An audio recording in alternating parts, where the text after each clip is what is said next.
하나님 아버지, 파릇파릇 올라온 새싹들의 마음이 상쾌하던 초봄을 지나서 이젠 화려한 꽃들이 저마다 자신의 빛깔을 마음껏 뽐내는 봄 한복판으로 무르익어 가고 있습니다.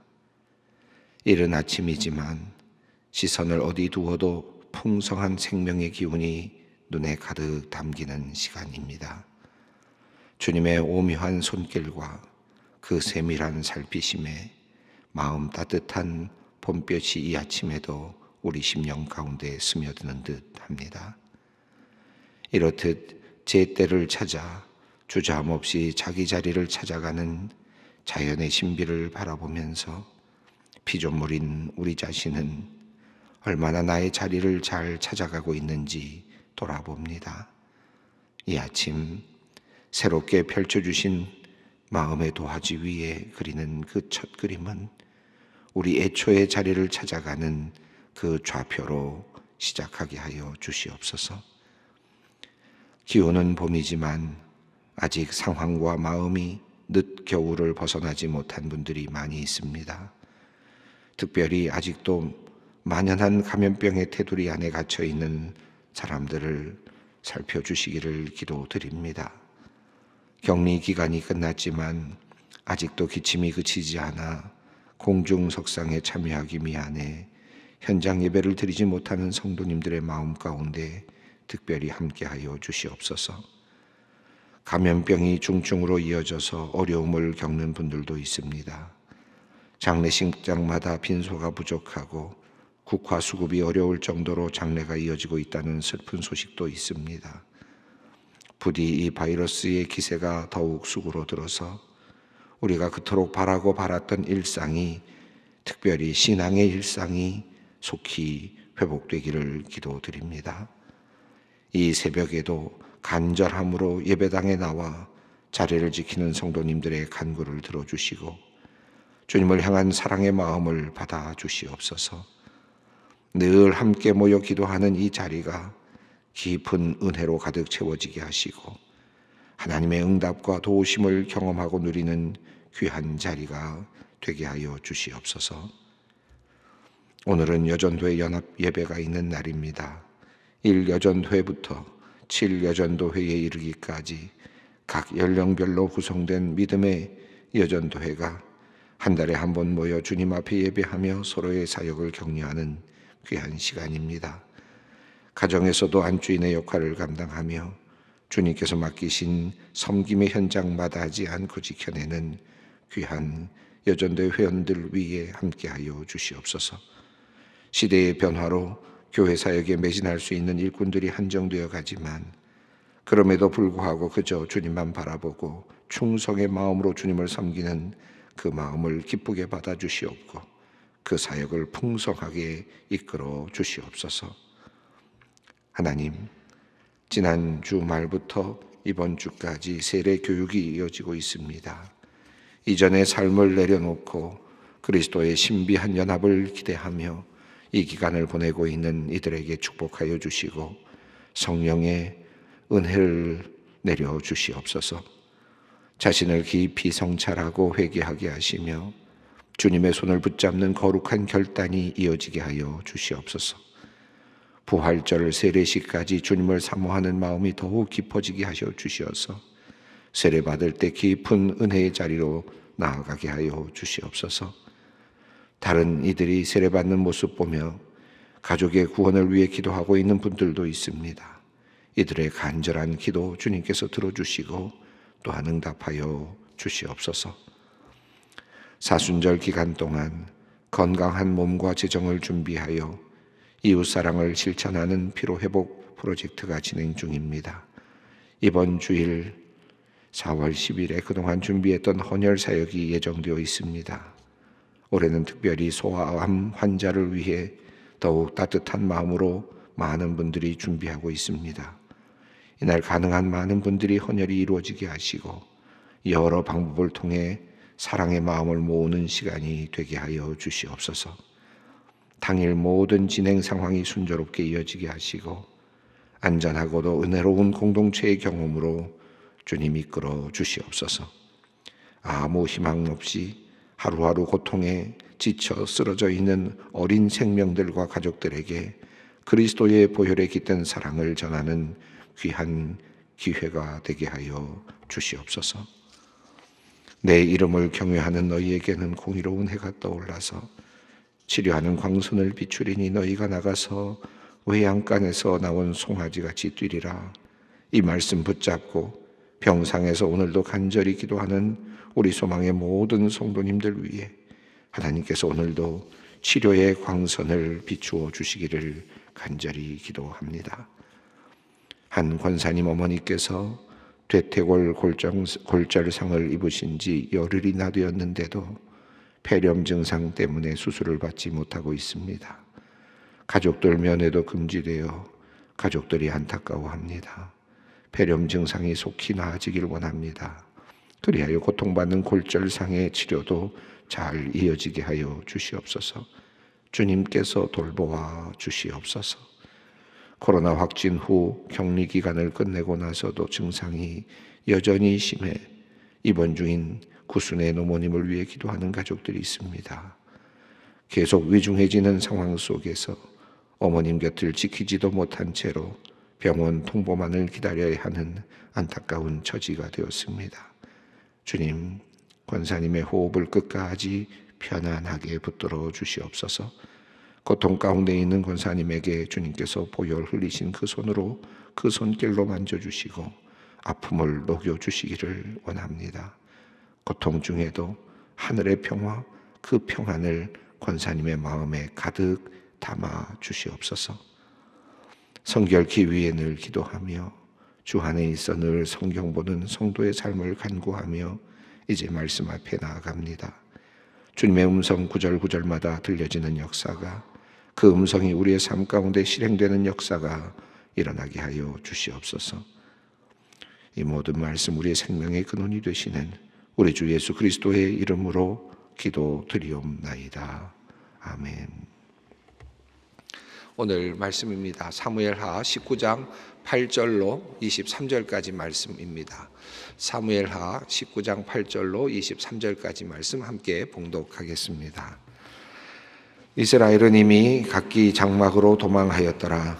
이스라엘 모든 지파 백성들이 변론하여 이르되 왕이 우리를 원수의 손에서 구원하여 내셨고 또 우리를 블레셋 사람들의 손에서 구원하셨으나 이제 압살롬을 피하여 그 땅에서 나가셨고 우리가 기름을 부어 우리를 다스리게 한 압살롬은 싸움에서 죽었거늘 이제 너희가 어찌하여 왕을 도로 모셔올 일에 잠잠하고 있느냐 하니라.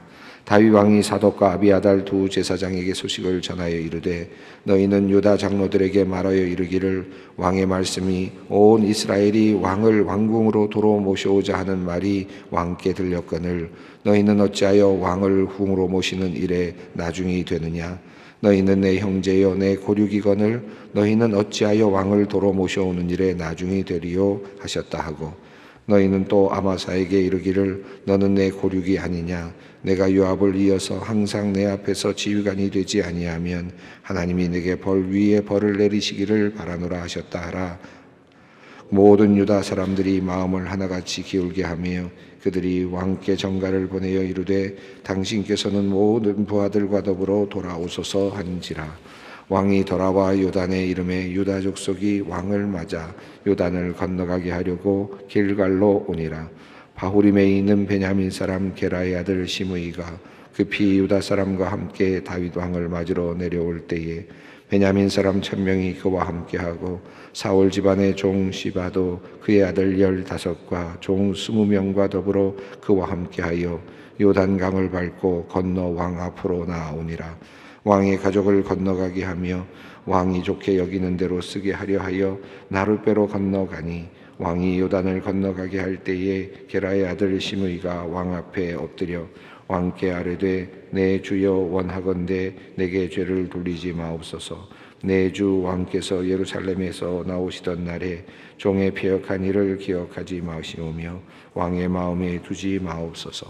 왕의 종 내가 범죄한 줄 아옵기에 오늘 요셉의 온 족속 중 내가 먼저 내려와서 내 주 왕을 영접하나이다 하니 스루야의 아들 아비새가 대답하여 이르되 시므이가 여호와의 기름 부으신 자를 저주하였으니 그로 말미암아 죽어야 마땅하지 아니하니까 아니라 다윗이 이르되 스루야의 아들들아 내가 너희와 무슨 상관이 있기에 너희가 오늘 나의 원수가 되느냐 오늘 어찌하여 이스라엘 가운데서 사람을 죽이겠느냐 내가 오늘 이스라엘의 왕이 된 것을 내가 알지 못하리요 하고 왕이 시므이에게 이르되 내가 죽지 아니하리라 하고 그에게 맹세하니라.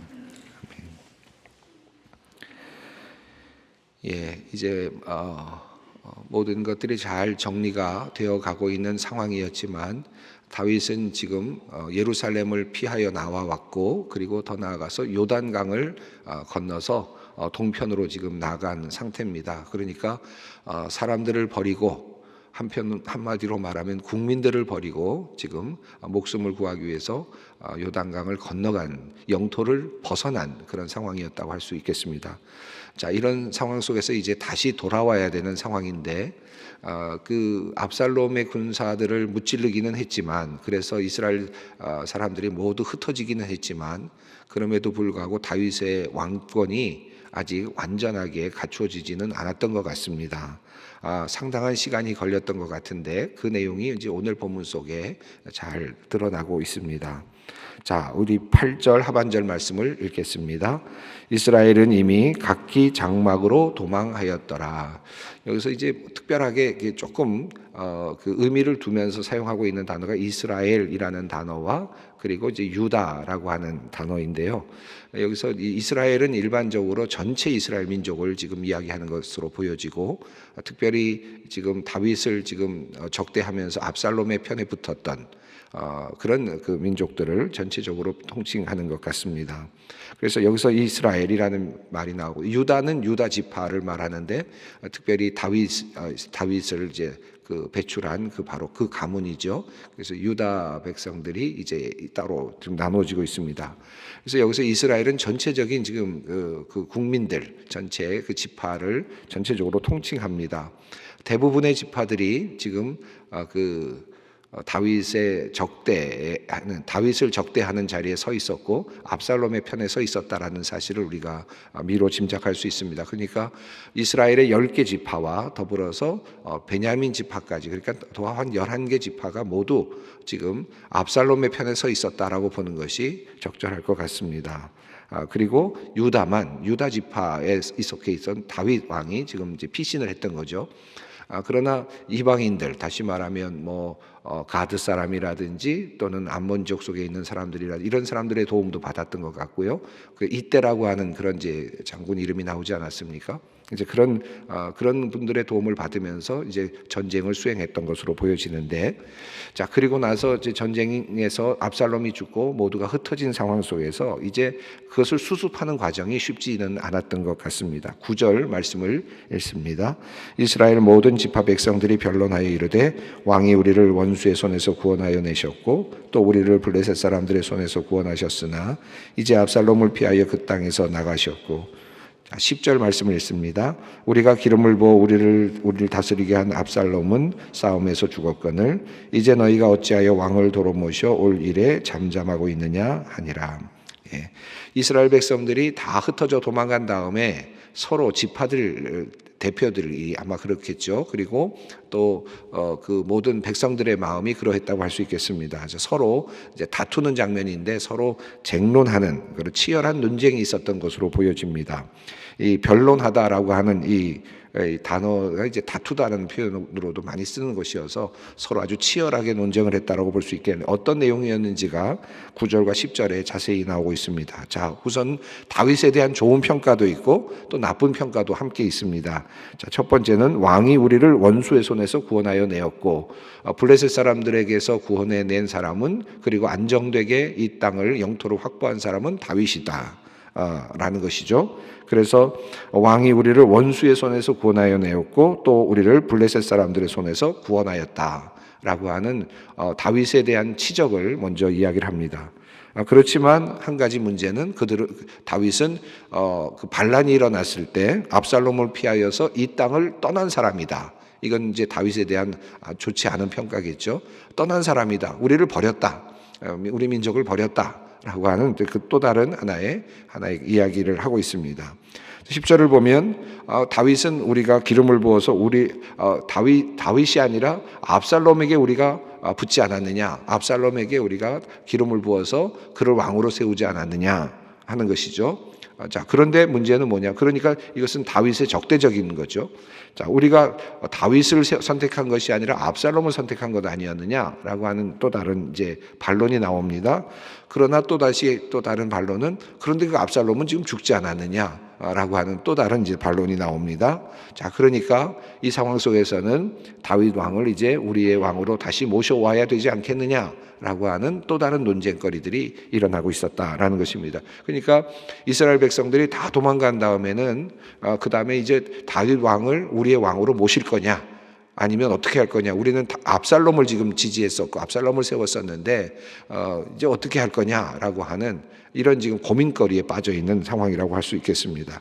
이게 얼마나 어려웠을까요? 여러분, 뭐 요즘에 우리나라가 굉장히 여러 가지 특별히 이제 그 두 쪽으로 많이 이렇게 분열이 되어 있어, 사상적으로나 여러 가지 분열이 되어 있어서 절반으로 지금 우리나라가 나눠져 있다고 할 정도로 되어 있는데, 만약에 이와 같은 상황이라고 생각해 보세요. 만약에 내가 지지하던 분이 지금 완전히 없어졌다라고 했을 때, 그러면 상대편을 네가 인정할 거냐? 쉽지 않겠죠. 이 다윗도 지금 이런 상황이었다고 볼 수 있겠습니다. 자, 이런 상황 속에서 지금 리더십을 완전히 잃어버린 상황에서 그걸 지금 다시 찾아야 되는 것이 지금 다윗의 입장이었습니다.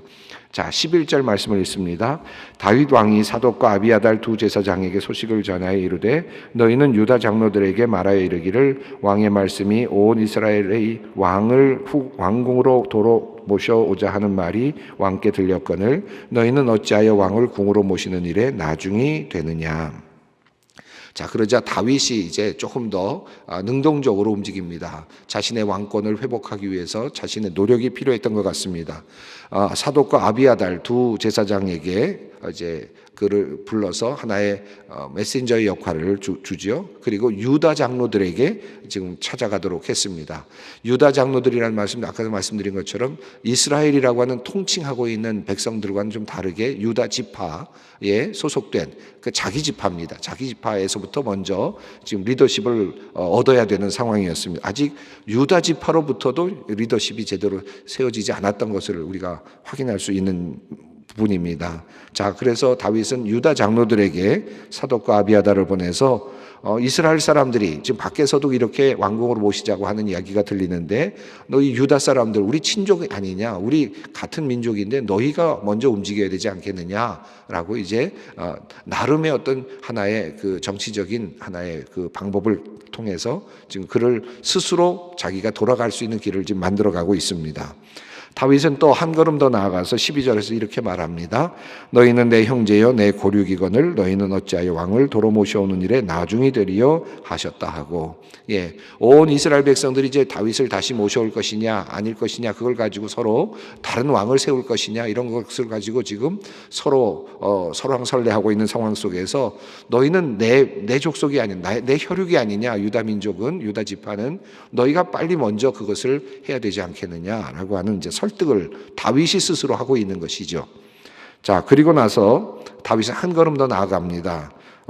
상당히 그 국면이 어려웠었다는 것을 느낄 수 있는데요. 13절이 그 내용입니다. 너희는 또 아마사에게 이르기를 너는 내 고륙이 아니냐, 내가 요압을 이어서 항상 내 앞에서 지휘관이 되지 아니하면 하나님이 내게 벌 위에 벌을 내리시기를 바라노라 하셨다 하라 하여, 이렇게 되어 있습니다.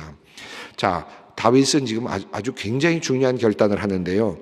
아마사라는 사람은 물론 자기의 조카입니다. 다윗의 조카이긴 했지만 누구의 편에 섰던 장군입니까? 앞서 잠깐 이름이 나왔었죠. 압살롬이 이 아마사를 자신 군대의 장군으로 세웠던 적군입니다. 압살롬 군대의 수장입니다.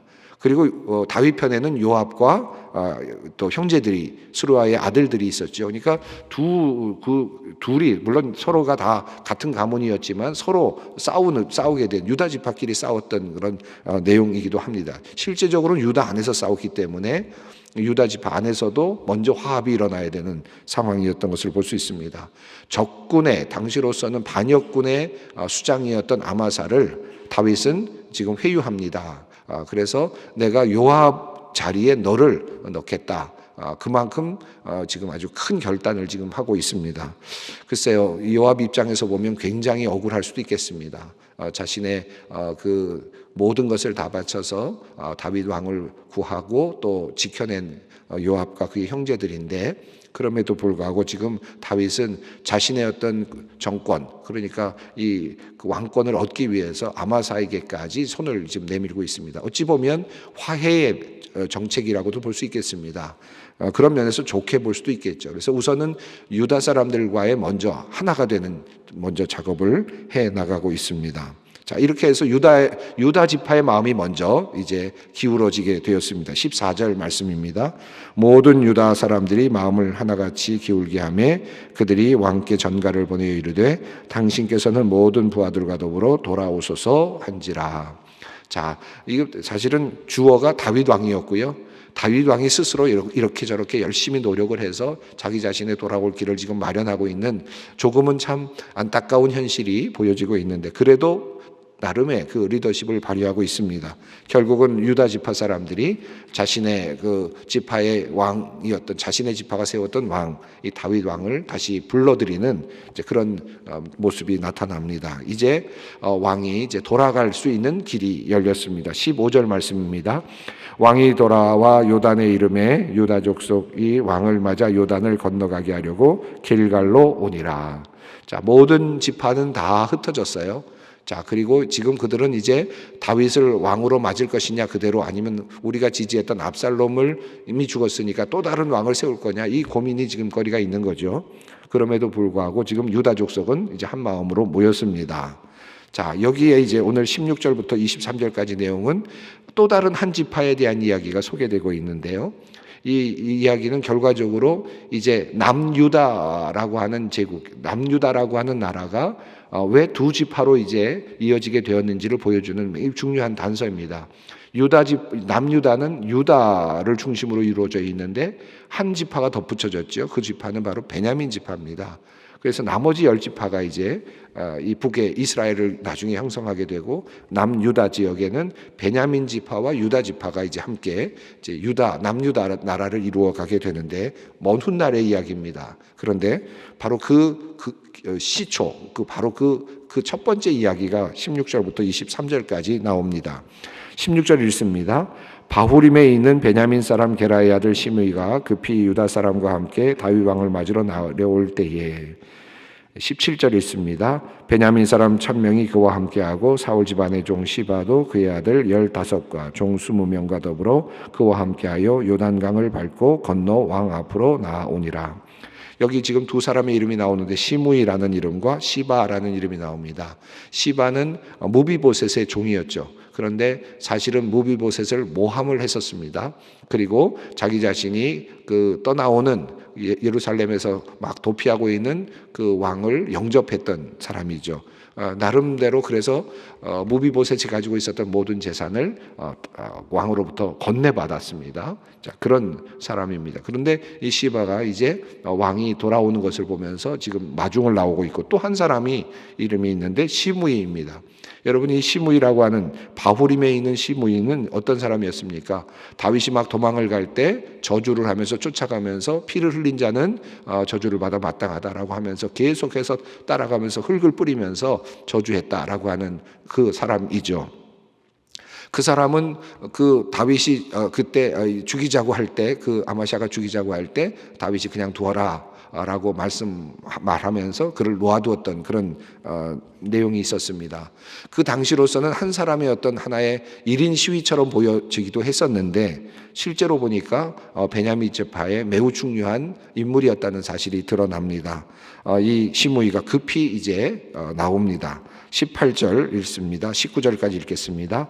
왕의 가족을 건너가게 하며 왕이 좋게 여기는 대로 쓰게 하려 하여 나룻배로 건너가니, 왕이 요단을 건너가게 할 때에 게라의 아들 시므이가 왕 앞에 엎드려 왕께 아뢰되 내 주여 원하건대 내게 죄를 돌리지 마옵소서. 내 주 왕께서 예루살렘에서 나오시던 날에 종의 패역한 일을 기억하지 마시오며 왕의 마음에 두지 마옵소서. 시므이가 왕이 건너올 때 배를 타고 올 수 있도록 배를 가지고 건너갔습니다. 얼마나 급했으면 요단강까지 건너갔겠습니까? 건너가서 마중을 하는 거죠. 그것은 목숨을 걸고 가는 것이라고도 할 수 있겠습니다. 그런데 베냐민 사람들이 이제는 한 명이 아니라 1000명, 그리고 또 함께하는 많은 사람들이 이제 집단적으로 지금 다윗 왕을 이제 왕으로 다시 모시겠다는 의지를 보여주고 있습니다. 그리고 자기 자신이 그렇게 다윗 왕 앞에서 저주했던 것을 지금 용서해 달라고 그렇게 빌고 있습니다. 20절 읽습니다. 왕의 종 내가 범죄한 줄을 아옵기에 오늘 요셉의 온 족속 중 내가 먼저 내려와서 내 주 왕을 영접하나이다 하니. 요셉의 가문이죠. 베냐민 지파는 에브라임과 베냐민 이 두 지파 중에 특별히 이 베냐민 지파가 제일 먼저 와서 이렇게 지금 아뢰입니다라고 이야기를 합니다. 자, 이것이 이제 유다 지파와 이제 베냐민 지파가 이제 함께 가게 되는 이제 굉장히 중요한 출발점이 됩니다. 자, 이때 스루야의 아들이 이제 이야기를 합니다. 아비새가 장군이죠. 이야기합니다. 마땅히 할 만한 얘기를 합니다. 21절입니다. 스루야의 아들 아비새가 대답하여 이르되 시므이가 여호와의 기름 부으신 자를 저주하였으니 그로 말미암아 죽어 마땅하지 아니하니까 하니라. 이미 그런 저주의 말을 할 때에도 죽이려고 했습니다. 아비새는. 그런데 이제 또다시 이제 왕이 되어서 돌아가는 시점입니다. 그러니까 그 전하고는 좀 다르죠. 그때는 도망자 입장이고 이제는 왕으로 다시 돌아가는 입장입니다. 힘이 실려 있는 입장입니다. 자, 그래서 아비새는 역시 죽이자라고 그렇게 이야기를 합니다. 이것이 공이다라고 생각을 하는 것이죠. 그러나 다윗의 입장은 다릅니다. 22절 읽습니다. 다윗이 이르되 스루야의 아들들아 내가 너희와 무슨 상관이 있기에 너희가 오늘 나의 원수가 되느냐? 오늘 어찌하여 이스라엘 가운데서 사람을 죽이겠느냐? 내가 오늘 이스라엘의 왕이 된 것을 내가 알지 못하리요 하고. 이 스루야의 아들을 향해서 네가 어떻게 나와 원수가 되겠느냐? 이렇게 이야기를 합니다. 어느 그 주석서를 보니까 이런 얘기를 한 것이 나와요. 과격성 때문에, 아비새의 과격성 때문에 또는 요압의 과격성 때문에 그 충성의 행위가 그들의 충성의 행위가 다윗과 결과적으로 적대하는 행위가 되고 말았다라고 하는 그런 내용의 글을 제가 보았는데요. 사실 지금 요압과 아비새의 모습은 정말 열정적인 충성이죠. 열정적인 충성입니다. 그리고 적은 죽여야 되는 입장입니다. 당연히 처단해야 되고 깔끔하게 모든 문제를 해결해야 되는 문제죠. 압살롬도 죽여야 되는 것이고 확실하게 깨끗하게 해야 됩니다. 이것은 장군으로서 당연한 일일 수도 있겠고 또 그것이 도리어 모든 것들을 아주 깨끗하게 정리할 수 있는 좋은 방법일 수 있고 또 어찌 보면 왕의 큰 나라를 보다 더 안정된 기반에 세울 수 있는 그런 것일 수도 있겠습니다. 이런 과격성이죠. 그래서 지금 시므이를 죽여야 된다라고 하는 입장은 어쩌면 맞습니다. 그러나 지금 다윗은 이야기 22절에 보면 내가 오늘 이스라엘의 왕이 된 것을 내가 알지 못하느냐. 이 왕은 다르다는 겁니다. 왕은 어떻습니까? 모든 사람들을 포용하고 함께 가야 되는 지도자죠. 그래서 내가 지금 왕이다. 내가 왕으로서 모든 사람들을 다 치리하고 함께 가야 되는 입장이기 때문에 그렇기 때문에 나는 그를 받아들이려고 한다라고 그런 입장이죠. 도리어 그것이 아비새의 입장은 도리어 적이 되는 이런 상황이 되고 말았습니다. 21절과 22절이 그 이야기를 하고 있습니다. 자, 그래서 23절에서 함께 있습니다. 왕이 시므이에게 이르되 내가 죽지 아니하리라 하고 그에게 맹세하니라. 시므이를 죽이지 않았습니다. 힘이 생겼을 때 힘이 있었습니다. 이제는 충분히 죽일 수 있었습니다. 그럼에도 불구하고 시므이를 받아들였습니다. 이 받아들인 이것이 결과적으로는 베냐민 지파를 포용하게 되는, 베냐민 지파를 유다로 복속시키는 그와 같은 큰 하나의 결단이 되었습니다. 훗날 이제 나중이 되면 남유다와 북이스라엘이라고 나라로 나중에 솔로몬 이후에 나눠지게 되는데요. 그때에도 유다에는 베냐민이 함께하게 되는 이제 이런 하나의 특별한 하나의 관계가 형성이 되었습니다. 우리가 살아가면서 또 공의를 지키고 또 정의를 지키고 하는 것도 있고 또 때로는 이렇게 또 받아주고 또 포용하고 하는 이런 과정도 또 필요하다는 것을 우리가 또 다시 배우게 됩니다. 우리가 지도자로서 많은 것들을 또 다윗을 통해서 배워가게 되는데, 자신에게 앞에 와서, 물론 이들은 기회주의자들이었습니다마는, 시므이와 같은 사람들은, 그러나 그들조차도 받아들임으로써 결과적으로 또 큰 나라를 조금씩 이루어가는 하나의 출발점이 되었다는 사실도 다시 배워가게 됩니다. 함께 기도의 자리로 나아가겠습니다. 하늘에 계신 우리 아버지, 아버지의 이름을 거룩하게 하시며 아버지의 나라가 오게 하시며 아버지의 뜻이 하늘에서와 같이 땅에서도 이루어지게 하소서. 오늘 우리에게 일용할 양식을 주시고 우리가 우리에게 잘못한 사람을 용서하여 준 것 같이 우리 죄를 용서하여 주시고 우리를 시험에 빠지지 않게 하시고 악에서 구하소서. 나라와 권능과 영광이 영원히 아버지의 것입니다. 아멘.